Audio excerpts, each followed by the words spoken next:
नागपूरच्या civil line परिसरातील उच्च न्यायालयाचे न्यायाधीश अनिल किल्लोर यांच्या स्नेह बंगल्यात विषारी नाग साप आढळल्याने एकच खळबळ उडाली.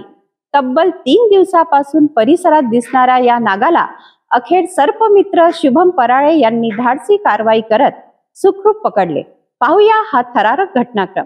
नागपूरच्या सिव्हिल लाईन परिसरातील स्नेह बंगल्यात विषारी नाग साप आढळल्याने परिसरात भीतीचे वातावरण निर्माण झाले. माहितीनुसार उच्च न्यायालयाचे न्यायाधीश अनिल किल्लोर यांच्या निवासस्थानी काम करणाऱ्या कर्मचाऱ्यांना बंगल्याच्या मागील भागात साप दिसला होता. साप 3 दिवसापासून परिसरात वावरत असल्याची माहिती देण्यात आली. याबाबत बंगल्यातील कर्मचारी संकल्प नरवाडे यांनी तातडीने पोलीस कंट्रोल रूमला माहिती दिली. त्यानंतर सर्पमित्र शुभम पराळे यांच्याशी संपर्क साधण्यात आला.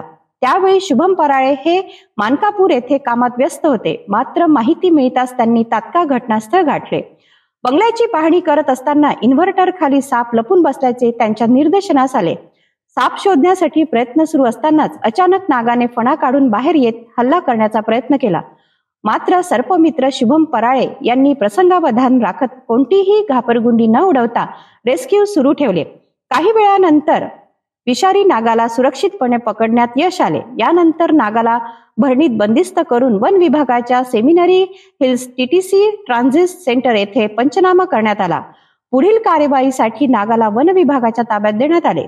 या धाडसी रेस्क्यूमुळे संभाव्य धोका टाळला असून सर्पमित्र शुभम पराळे यांच्या तत्परतेचे सर्वत्र कौतुक होत आहे.